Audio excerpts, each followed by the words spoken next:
ఆదికాండము 3వ అధ్యాయము 7వ వచనములో మనము చూసినట్లయితే, అప్పుడు వారిద్దరి కన్నులు తెరవబడెను అని మనము చూస్తున్నాం.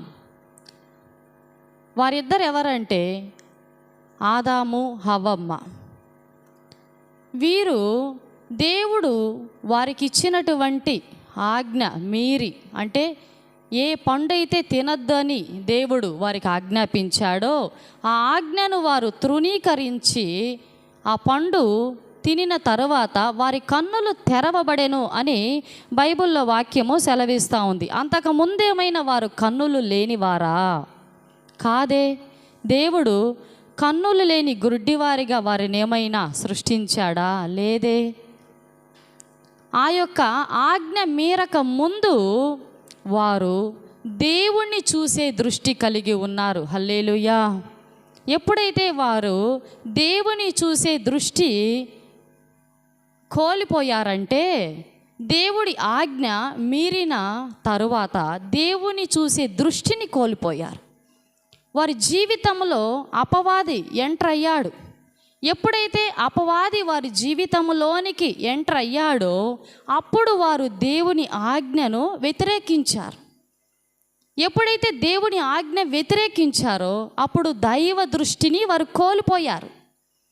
భౌతిక సంబంధమైనటువంటి నేత్రాలు కలిగి ఉన్నారు, కానీ ఆత్మ సంబంధమైనటువంటి నేత్రాలు, ప్రభువును చూసే నేత్రాలు వారు కోల్పోయారు.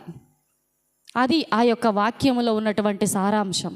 నా ప్రియమైన సహోదరి సహోదరుడా, దేవుని వాక్యములో నుండి మనము ధ్యానించుకుంటూ వెళ్ళిపోతే, ఈ రోజున క్రైస్తవ్యము చాలా మట్టుకు దైవ దృష్టి కోల్పోయిన వారు ఉన్నారు. దైవ దృష్టిని కలిగిన వారు అరుదుగా ఉన్నారు. కారణం ఎందుకంటే వారి జీవితంలో అపవాది ఎంటర్ అవుతున్నాడు. ఎప్పుడైతే అపవాది వారి జీవితంలో ఎంటర్ అవుతాడో అప్పుడు వారు దేవుని ఆజ్ఞను తృణీకరిస్తారు. అపవాది వారి జీవితంలో ఎంటర్ అవ్వక ముందు హవ్వమ్మ ఆదాము దేవుని ఆజ్ఞ మీరల దేవుని ఆజ్ఞకు లోబడి కట్టుబడి జీవించాడు. ఎప్పుడైతే వారి జీవితంలో అపవాది ఎంటర్ అయినాడో అప్పుడు దేవుని ఆజ్ఞ మీరారు. ఈ రోజున నీ జీవితంలోనికి అపవాది ఎంటర్ అయినాడా, లేకపోతే పరిశుద్ధాత్ముడు ఎంటర్ అయి ఉన్నాడా? ఒక్కసారి నీవు గమనించుకొని పరీక్షించుకో నా ప్రియ సహోదరి సహోదరుడా. నీవు ప్రభువును నమ్మి ఉన్నావు, ప్రభువును ఆరాధిస్తున్నావు, ప్రతి వారము దేవుని సన్నిధిలో దేవుని వాక్యాన్ని వింటున్నావు, దేవుని స్తుతిస్తున్నావు, ప్రార్థిస్తున్నావు, దేవుని సువార్తను నువ్వు ప్రకటిస్తున్నావు, మంచిదే. అయితే నీ జీవితంలో పరిశుద్ధాత్ముడు ఎంటర్ అయి ఉంటే ఆ యొక్క పరిశుద్ధాత్ముడు తండ్రి చిత్తాన్ని నెరవేర్చే మార్గంలో నిన్ను నడిపిస్తాడు. నీ జీవితంలో పరిశుద్ధాత్ముడు ఎంటర్ అయి ఉంటే దేవుని యొక్క ఆజ్ఞను కష్టములో నెరవేర్చమని నేర్పుతాడు, సుఖములో నెరవేర్చమని నేర్పుతాడు, ఇరుకులలో, ఇబ్బందుల్లో, వ్యాధులలో, బాధలలో. చూడండి, నోవాహు గారు ఎన్ని శ్రమలు వచ్చినా దేవుని యొక్క ఆజ్ఞను మీరకుండా జీవించాడు. కారణం ఏంటి అంటే ఆయన జీవితంలో అపవాది ఎంటర్ అవ్వలేదు, పరిశుద్ధాత్ముడే ఎంటర్ అయి ఉన్నాడు గనుక. ఆమేన్. యోబు గారిని చూస్తే ఎన్ని శ్రమలు, సమస్తాన్ని కోల్పోయి శరీరం అంతా పురుగులు పట్టి కంపు కొడుతున్న సమయంలో కూడా ఆయన జీవితంలో పరిశుద్ధాత్ముడు ఎంటర్ అయి ఉన్నాడు గనుకనే తండ్రి యొక్క చిత్తానుసారమైనటువంటి మార్గములోనే ఆ పరిశుద్ధాత్మ దేవుడు నడిపించాడు. ఈ రోజున అనేక మంది ప్రభువుని నమ్మిన వారిగానే ఉన్నారు, కానీ దేవుని ఆజ్ఞల ప్రకారము జీవించకుండా దేవుని యొక్క ఆజ్ఞను తృణీకరించి ప్రభువును ఆరాధిస్తున్నారు. ఎవరైతే దేవుని ఆజ్ఞ తృణీకరించి ప్రార్థిస్తున్నారో, ఏదేను తోటలో ఉన్న హవ్వమ్మ ఆదాము జీవితంలో అపవాది ఎంటర్ అయిన విధముగా నీ జీవితంలో కూడా అపవాది ఎంటర్ అవుతున్నాడని నీవు గమనించాలి. కాబట్టి నా ప్రియమైన సహోదరి సహోదరుడా, నీవు నిత్యము పరిశుద్ధాత్మ సహవాసము కలిగి తండ్రి చిత్తానుసారముగా నడవాలి అని ఆయన ఉద్దేశమై ఉన్నది.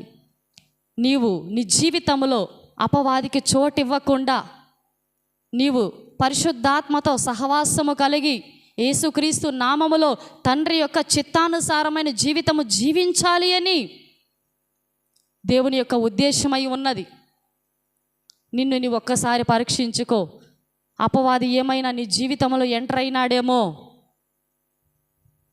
లేక పరిశుద్ధాత్ముడు నీ జీవితంలో ఎంటర్ అయి ఉన్నాడేమో గమనించాలి. ఈ రోజున చాలామంది క్రైస్తవులు సేవకుడు చేతులు పెట్టి ప్రార్థించినప్పుడు కొంతమంది మీద దురాత్మలు బయటకు వస్తే వారు పరిశుద్ధాత్మ సహవాసంలో లేరు, అందుకే సేవకుడు ప్రార్థించినప్పుడు వారికి దురాత్మ బయటకు వచ్చింది అనుకుంటారు. అయ్యగారు నా మీద చేతులు పెట్టి ప్రార్థించినప్పుడు నా మీద ఎలాంటి దురాత్మ ప్రభావాలు కనిపించలేదు, నాతో పరిశుద్ధాత్ముడే ఉన్నాడు అని కొంతమంది అనుకుంటారు. నామకావాసి యొక్క ఆలోచన అది. ఏదేను తోటలో ఎప్పుడైతే హవ్వమ్మ ఆదాము జీవితంలో అపవాది ఎంటర్ అయినాడో వారు దేవుడు ఇచ్చినటువంటి ఆజ్ఞను తృణీకరించారు. దేవుని ఆజ్ఞ తృణీకరించి ప్రార్థించే ప్రతి ఒక్కరి జీవితంలో అపవాది ఎంటర్ అయి ఉన్నాడు అని గుర్తించాలి, గమనించాలి. నిన్ను నీవు పరీక్షించుకున్న ఎడల తీర్పు పొందకపోదువని అపోస్తుడైనటువంటి పౌలు గారు హెచ్చరిస్తున్నాడు. నా ప్రియ సహోదరి సహోదరుడా, నీవు ఎవరితో సహవాసము కలిగి ప్రభువుని ప్రార్థిస్తున్నావు, ఆరాధిస్తున్నావో ఒక్కసారి నిన్ను నీవు పరీక్షించుకో, పరిశీలించుకో, పరిశోధించుకో. ఒకవేళ నీవు దేవుని ఆజ్ఞను తృణీకరించి జీవించావేమో, ఈ మాటలు వింటున్నా నీవు ఇది మొదలుకొని యోబులాగా, నోవాహులాగా